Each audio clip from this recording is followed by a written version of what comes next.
Hello, ಮತ್ತೊಮ್ಮೆ ಸೌಮ್ಯಸ್ ಕ್ರಿಯೇಟಿವಿಟಿಗೆ ಸ್ವಾಗತ. ಈ ದಿನ ಸುಲಭವಾಗಿ ಸಕ್ಕರೆ ಹೇಗೆ ಮಾಡೋದು ತೋರಿಸ್ತಾ ಇದ್ದೀನಿ. ನಾನು 1 kg ಸಕ್ಕರೆಗೆ 1/4 kg ಬಿಳಿ ಕಲ್ಲು ಸಕ್ಕರೆನ ಹಾಕಿಟ್ಕೊಂಡಿದ್ದೀನಿ. ಸಕ್ಕರೆ ಮುಳುಗಷ್ಟು ನೀರು ಹಾಕಿದ್ರೆ ಸಾಕು. ಇದನ್ನು ಒಂದು 2 ಅವರ್ ನೆನೆಸಿಟ್ಕೊಂಡಿದ್ದೀನಿ. ಈಗ ಪಾಕನ ಕುದಿಯೋಕೆ ಇಟ್ಕೊಳ್ಳೋಣ. ಇದನ್ನು ನಾನು 2 ಟ್ರಿಪ್ಪಲ್ಲಿ ಹಾಲು ಮೊಸರು ಸ್ವಲ್ಪ ಹಾಕೋತೀನಿ. ಪಾಕ ಕುದೀತಾ ಇದೆ. ಈಗ ಹಾಲು ಹಾಕ್ಕೋಬೇಕು. ಸ್ವಲ್ಪ ಹಾಲು ಹಾಕ್ಕೊಂಡ್ರೆ ಸಾಕು, 1 ಸ್ಪೂನಷ್ಟು. ಮತ್ತು 1 ಸ್ಪೂನ್ ಮೊಸರು ಹಾಕ್ಕೋಬೇಕು. ಹಾಗೆ ಕೂಡಿಸ್ತಾ ಇರಬೇಕು.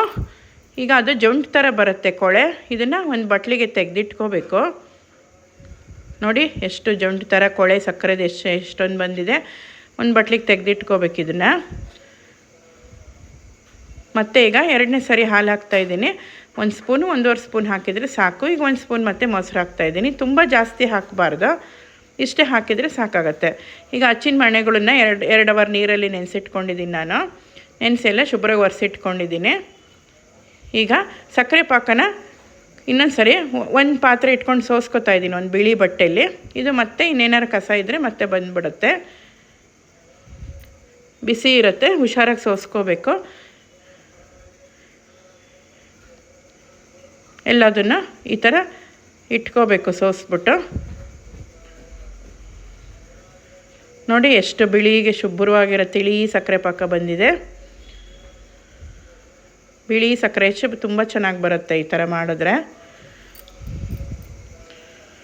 ಈಗ ಅಷ್ಟು ಸಕ್ಕರೆ ಪಾಕ ತೆಗೆದಿಟ್ಕೊಂಡಾಗಿದೆ. ಈಗ ಇನ್ನೊಂದು ಪಾತ್ರೆ, ಸಣ್ಣ ಪಾತ್ರೆ ಇಟ್ಕೊಂಡಿದ್ದೀನಿ, ದಪ್ಪ ತಳದ ಪಾತ್ರೆ ಒಲೆ ಮೇಲೆ. ಅದಕ್ಕೆ ಸ್ವಲ್ಪನೇ ಸಕ್ಕರೆ ಪಾಕನ ಹಾಕಿ ಒಂದು 3 ಟ್ರಿಪ್ಪಲ್ಲಿ ಮಾಡ್ಕೊಳ್ಳೋಣ. ಒಂದೇ ಸರಿ ಮಾಡಿಕೊಂಡ್ರೆ ಬೇಗ ಗಟ್ಟಿಯಾಗುತ್ತೆ.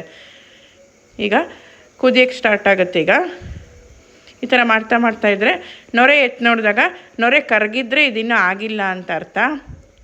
ಮತ್ತು ಸಿಮ್ಮಲ್ಲೇ ಮಾಡಬೇಕು. ಇದನ್ನು ಒಂದು ಸರಿ ಕೆಳಗೆ ಇಟ್ಕೊಳ್ಳೋದು, ಒಂದು ಸರಿ ಒಲೆ ಮೇಲೆ ಇಟ್ಕೊಳ್ಳೋದು, ಆ ಟೈಪಲ್ಲಿ ಮಾಡಬೇಕು. ರಬ್ಬರ್ ಬ್ಯಾಂಡ್ ಹಾಕಿ ಇಟ್ಕೊಂಡು ಎಲ್ಲ ಸಕ್ಕರೆ ಹಚ್ಚಿನ ಮಣೆಗಳನ್ನು ರೆಡಿ ಮಾಡಿ ಇಟ್ಕೊಂಡಿದ್ದೀನಿ ನಾನೀಗ. 3 ನಿಂದ 4 ನಿಮಿಷದೊಳಗೆ ಪಾಕ ಬಂದುಬಿಡುತ್ತೆ. ಈಗ ನೋಡಿ ಪಾಕ ಬಂದಿದೆ, ಈಗ ಗಟ್ಟಿಯಾಗಿದೆ. ಈಗೆಲ್ಲ ಅದನ್ನು ಸಕ್ಕರೆ ಹಚ್ಚಿನ ಮಣೆಗೆ ಹಾಕ್ಕೋಬೇಕು. ಫಾಸ್ಟಾಗಿ ಹಾಕ್ಕೋಬೇಕು, ಬೇಗ ಗಟ್ಟಿಯಾಗತ್ತೆ. ಈಗ ಗೊತ್ತಾಗುತ್ತೆ ನಿಮಗೆ ಹದ. ಇದು ನೊರೆ ಕರಗದೇ ಇದ್ದರೆ ಇದಾಗಿದೆ ಅಂತ ಅರ್ಥ. ನೋಡಿ ಎಲ್ಲ 2 ನಿಮಿಷದೊಳಗೆ ಬಂದುಬಿಡುತ್ತೆ. 2 ನಿಮಿಷನೂ ಇಲ್ಲ, ಒಂದು 1 ನಿಮಿಷದೊಳಗೆ ತೆಗೆದಿಟ್ಕೊಂಬಿಡ್ಬೋದು ಎಲ್ಲದನ್ನು. ತುಂಬ ಚೆನ್ನಾಗಿ ಬರುತ್ತೆ. ಎಷ್ಟು ಬಿಳಿಗೆ ಬಂದಿದೆ ನೋಡಿ. ಹಿಂದೆಲ್ಲ 3-4 ಸರಿ ಸೋಸ್ಕೋಬೇಕು, 5-6 ಸರಿ ಎಲ್ಲ ಸೋಸ್ಕೊಂಡು ಎಲ್ಲ ಕ್ಲೀನ್ ಮಾಡ್ಕೋಬೇಕು ಅಂತಿದ್ವಿ. ಈಗೆಲ್ಲ ಬಿಳಿ ಸಕ್ಕರೆ ಬರುತ್ತೆ. ಕಲ್ಲು ಸಕ್ಕರೆ ಹಾಕಿದ್ರಂತೂ ತುಂಬಾ ಚೆನ್ನಾಗಿ ಬರುತ್ತೆ. ಸಕ್ಕರೆ ತಗೋಬೇಕಾದ್ರೆ ನೀವು ಬಿಳಿ ಸಕ್ಕರೆನ ನೋಡಿ ತಗೋಬೇಕು. ನೋಡಿ ಎಲ್ಲದನ್ನು ತುಂಬ ಚೆನ್ನಾಗಿ ಬಂದಿದೆ. ಒಂಚೂರು ಮುರಿದಿಲ್ಲ, ಗಟ್ಟಿಯಾಗಿ ತುಂಬ ಚೆನ್ನಾಗಿ ಬರುತ್ತೆ. ಎಲ್ಲ ಸಕ್ಕರೆ ಹೆಚ್ಚನ್ನು ಇದೇ ಥರ ತೆಗೆದಿಟ್ಕೊತಾ ಇದ್ದೀನಿ.